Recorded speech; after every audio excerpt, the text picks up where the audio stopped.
Oi pessoal, boa tarde, eu sou a Luísa Passo, sócia do escritório Bambu Arquitetura e hoje a gente está no nosso primeiro episódio do quadro Café com Bambu. É claro que o cafezinho não poderia faltar e nessa nossa primeira conversa a gente está com a arquiteta, também sócia do escritório, Rafaela Girão, que vai falar com a gente sobre um tema muito pedido no nosso Instagram, que é paisagismo.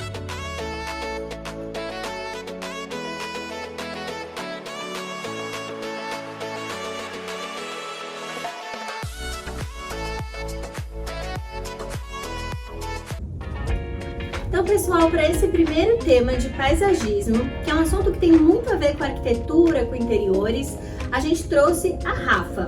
Rafa, por que você, entre todas as pessoas do escritório, foi escolhida para esse assunto específico?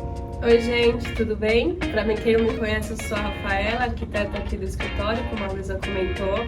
Sou gestora de projetos aqui também, então trabalho com arquitetura e com interiores, mas também em paralelo eu trabalho aqui com a parte de paisagismo, então a gente faz os projetos de paisagismo. Eu fui escolhida hoje porque eu tenho bastante experiência nessa área, eu trabalhei alguns anos nela, tanto na execução quanto em projetos, até no SEASA eu já fui também. A Rafa, resumindo, é a louca das plantas, entendeu? Ela é uma pessoa que ama plantas, que adora cuidar de plantas, que sempre que eu tenho que dar um presente pra ela é sempre planta. Acho que é por isso, né, Rafa? Mas presente de planta não cabe mais em casa. Existe um conceito na arquitetura que é a biofilia. É o conceito de trazer a natureza para dentro da vida dos seres humanos. É um conceito que dá para utilizar tanto nos projetos residenciais, quanto corporativos e até hospitais. Aqui no Bambu, a gente utiliza bastante desse conceito, então todos os nossos espaços têm bastante vegetação, com a intenção realmente de trazer bem-estar aqui para todos os funcionários. A gente tem uma sensação de bem-estar, por exemplo, em viagens, em locais que a gente tem a natureza ao redor da casa. Então, por que não trazer as plantinhas para dentro de casa? E esse assunto está muito relacionado com a primeira pergunta da nossa seguidora Júlia. Ela tentou fazer isso, pelo visto, trazer plantinhas para dentro da casa dela, porém, ela tá aqui falando: Bambu, todas as plantinhas do meu apartamento morrem. O que estou fazendo de errado? O que será que ela tá fazendo de errado com as plantas dentro da casa dela?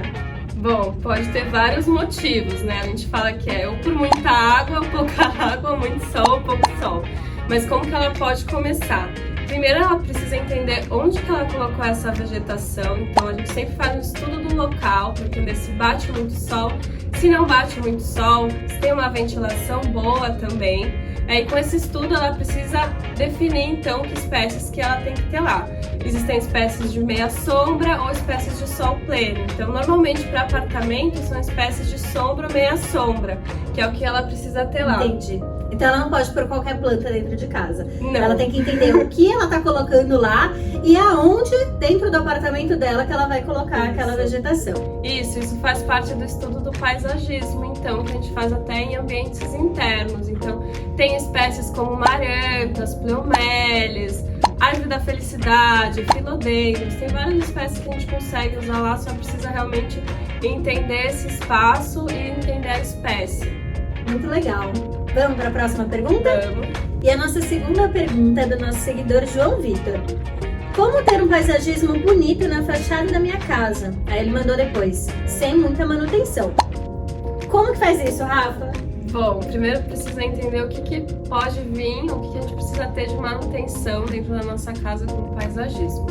A primeira manutenção que a gente tem é a irrigação, né? Então a rega dessas vegetações é a mesma coisa, a gente precisa entender o sol que tem lá, se venta muito vai precisar regar mais porque as plantas secam mais rápido.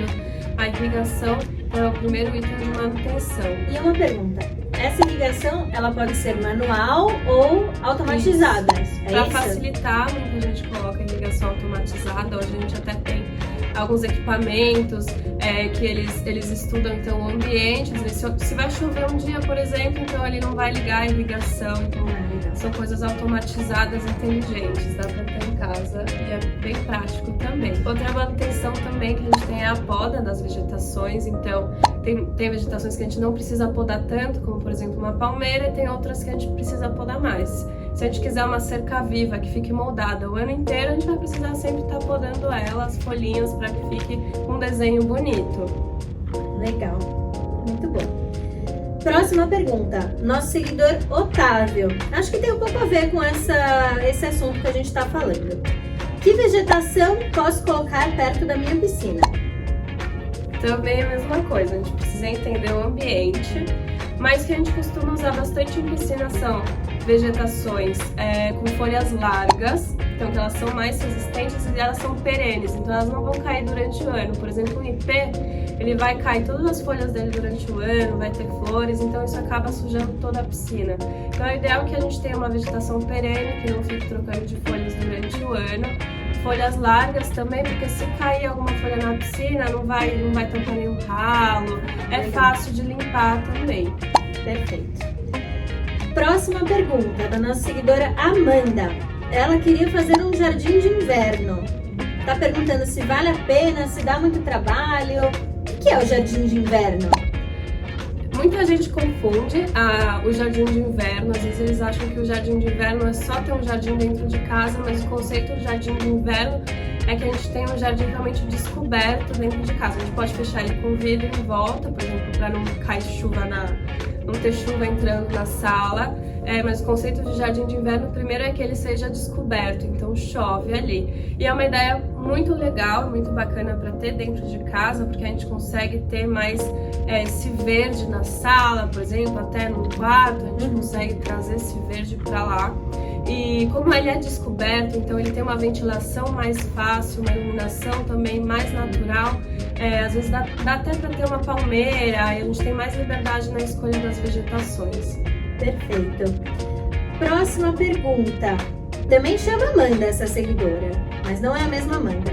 Como funciona um jardim vertical? O jardim vertical, ele é interno, ele é externo? Como que monta um jardim vertical? Como funciona esse sistema?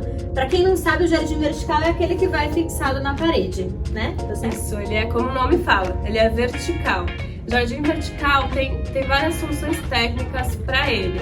A gente tem jardins verticais naturais, então os naturais podem ser em bolsas, que a gente fala, que é uma manta. Então ele vai ter uma estrutura metálica entre a parede e o jardim para fazer essa sustentação. Depois tem uma placa ecológica também bem grossinha que faz a impermeabilização. Depois vem uma manta que ela é bem grossa também, que faz essa parte da drenagem e também faz os bolsinhos para a gente colocar essas vegetações. É importante que o substrato também que vai nesse jardim seja um substrato especial. Que é substrato, Rafa? Substrato é terra. Mas é uma terra diferente. Isso, é uma terra preparada. Não é uma terra que a gente pega no jardim, é uma terra que ela tem uma mistura com alguns elementos, às vezes coloca carvão, outros elementos que fazem que a água fique mais contida lá. Como as bolsinhas são pequenas, não é a mesma coisa que a gente colocar uma vegetação na terra. Falando em água, como que rega um jardim vertical? O jardim vertical, ele costuma ter a irrigação automatizada também, como a gente comentou no começo. Mas essa irrigação, ela é especial, ela é com umas mangueirinhas bem fininhas, elas têm uns furinhos e elas ficam pingando durante o dia. Também tem outros jardins mais práticos, tem jardins de floreiras, que eles são mais complicados para manutenção em si, e jardins preservados também, e jardins artificiais. Falando de artificial, o Pedro mandou uma pergunta pra gente. O que vocês acham de planta de plástico? O que você acha? Eu não vou falar o que eu acho, porque em algumas situações eu tenho uma plantinha de plástico ali e aqui, porque eu sou uma negação para cuidar de planta. Ainda bem que a Rafa cuida das plantas aqui do escritório.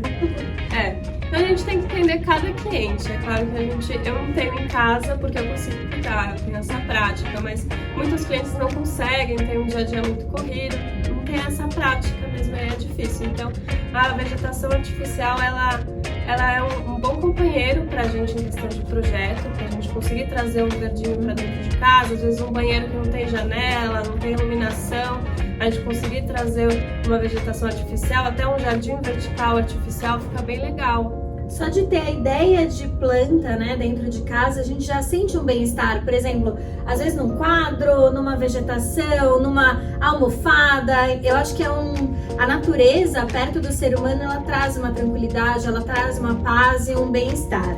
E Isso. Para finalizar, a gente falou muito de paz e tranquilidade, mas a última pergunta ela é meio polêmica. Pediram para você contar algum perrengue com algum projeto de paisagismo que o cliente quis uma loucura dentro de casa, fora de casa, dentro de um projeto. Conta pra gente.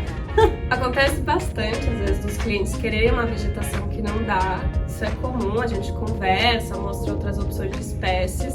Mas uma vez teve um cliente que ele pediu algo bem diferente, que era ter um pomar dentro da sala. E pomar?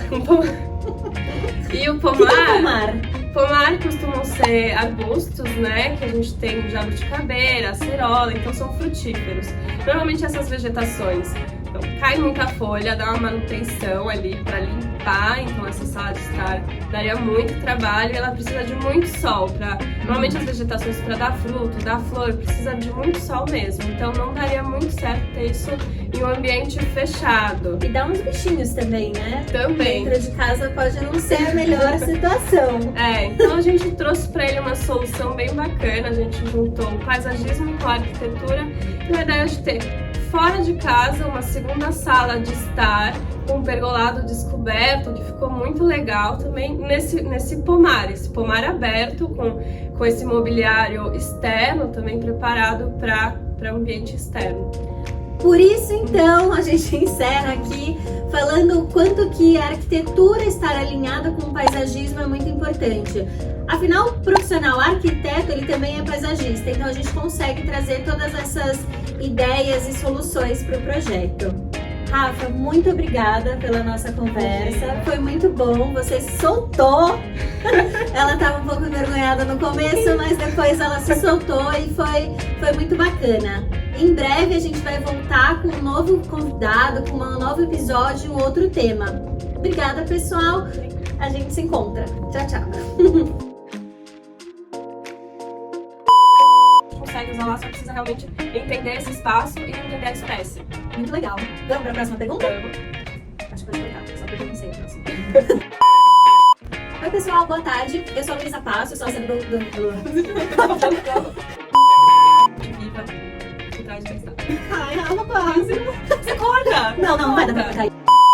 Por isso que eu trabalho, eu faço os projetos de paisagismo aqui nesse fora. Você mandou 1000 vezes trabalho. Esse tema... Tava, né?